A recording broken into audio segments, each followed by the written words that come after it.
Espacios usados en robótica. La primera pregunta consiste en saber cómo se puede representar la configuración de un robot. Ya hemos visto que esta configuración está dada por la posición y orientación de cada uno de los eslabones del robot.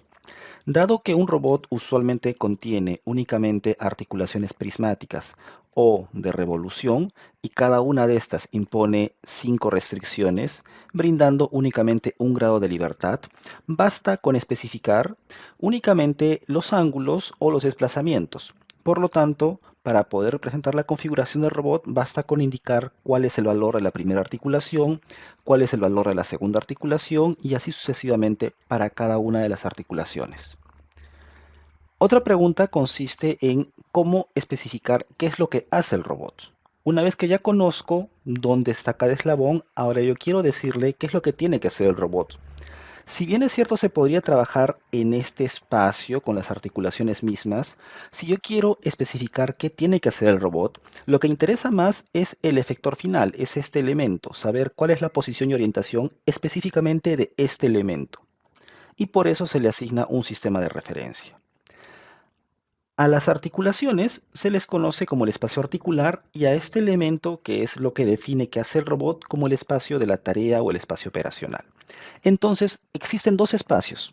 El espacio de configuración que contiene todas las posibles articulaciones de un robot y por tanto permite conocer la posición de cada cuerpo rígido y su orientación, asumiendo que se conocen las articulaciones y que típicamente son articulaciones de revolución y o prismáticas. En ese sentido, este espacio describe a todo el robot. ¿Por qué? Porque permite justamente especificar la configuración de cada uno de los cuerpos rígidos que son parte de este robot. Por otro lado está el espacio de la tarea, en inglés llamado Task Space, que también se le suele llamar espacio operacional. Este espacio contiene todas las configuraciones, pero ya no del robot como tal, sino de la tarea, de lo que tiene que realizar, por ejemplo, del movimiento de la garra. Usualmente contiene la posición y orientación y por eso se le suele llamar el espacio cartesiano. Ambos espacios están relacionados y esas relaciones se dan por la cinemática directa e inversa que vamos a ver más adelante y también, si es que es a nivel diferencial, por la cinemática diferencial directa e inversa que trata de relacionar las velocidades de ambos espacios. Comencemos un poco con el espacio de configuración. También se le llama como el espacio C o C-Space en inglés, y como decía, contiene todas las posibles configuraciones de un robot. La dimensión del espacio de configuración es el número de grados de libertad que tiene este espacio. Por ejemplo, el robot UR5 tiene 6 grados de libertad, por lo tanto su espacio de configuración tiene 6 dimensiones. El robot Iwa de Kuka tiene 7 grados de libertad, por lo tanto su espacio de configuración también tiene dimensión 7. Entonces, la dimensión del espacio de configuración es el número de grados de libertad. Si un robot tiene n grados de libertad, como en estos ejemplos, la dimensión de su espacio de configuración es simplemente n.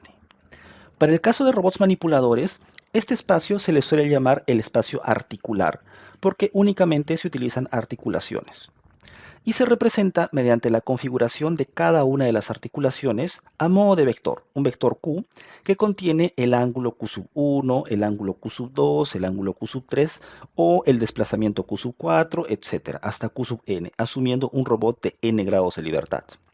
Cada uno de estos elementos, Q sub 1, Q sub 2, Q sub 3, representan la articulación iésima de un robot. Y este Q es un vector de variables articulares, que evidentemente contiene todas las articulaciones del robot. Por ejemplo, si tenemos un robot de 2 grados de libertad, sus articulaciones serían Q sub 1 y Q sub 2. Entonces el espacio que forman estas dos articulaciones sería más o menos así, Q1 y Q2. Y esta configuración específica se podría interpretar o se podría trasladar a este plano de esta manera. Suponiendo, por ejemplo, que Q sub 1 fuese 30 grados y Q sub 2 fuese 50 grados, aquí yo podría ubicar en Q1 el valor de 30, en Q sub 2 el valor de 50. Y por tanto, este punto representaría la configuración mostrada en la izquierda. Entonces, esto es una idea del espacio de configuración en el plano. Sin embargo, esta idea no es exacta porque como se trabaja con ángulos, o mejor dicho, cuando se trabaja con ángulos, si yo tengo 360, digamos aquí 360, en realidad este 360 es el mismo que 0, que el origen. Así que este espacio tendría que curvarse.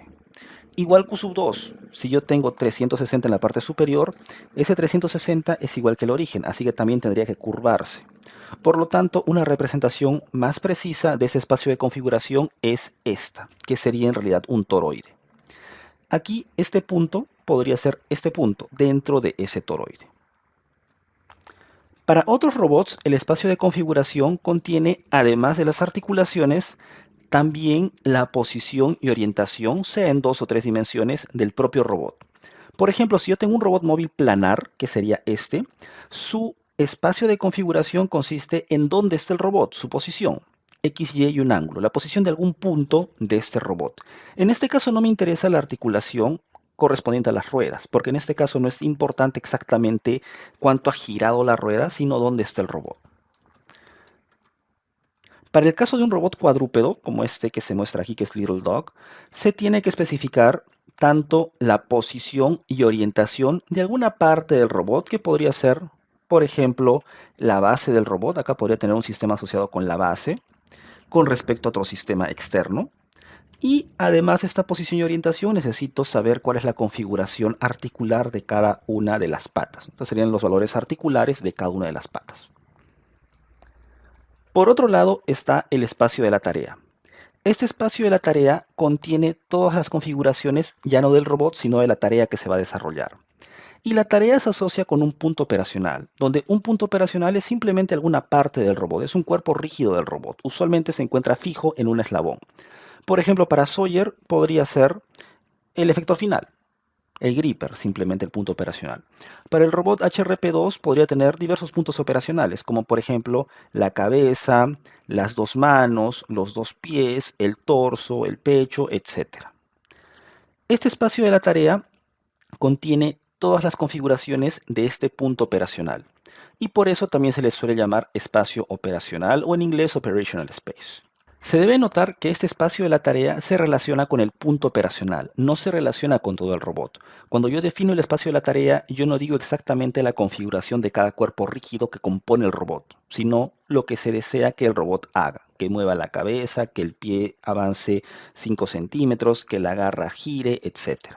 Por ejemplo, para una tarea de dibujar en una hoja de papel horizontal, el espacio sería R2, el plano. Entonces, suponiendo que hubiese un robot de 4 grados de libertad, 4 articulaciones, o 5, o 6, o 7, o las que fueran, esto sería únicamente el espacio articular. El espacio de la tarea siempre sería el plano, porque en este caso particular el objetivo es dibujar en este plano. Si se desea manipular un cuerpo rígido, entonces el espacio de la tarea es justamente la posición y orientación de dicho cuerpo rígido, que se asociaría al efector final. Así que en este caso se consideraría tanto la posición como la orientación del efector final. Y en este caso, como se tiene posición y orientación, se le suele llamar a este espacio el espacio cartesiano. Cuando se trabaja con robots manipuladores, a veces resulta ser más común el término espacio cartesiano que espacio de la tarea o espacio operacional.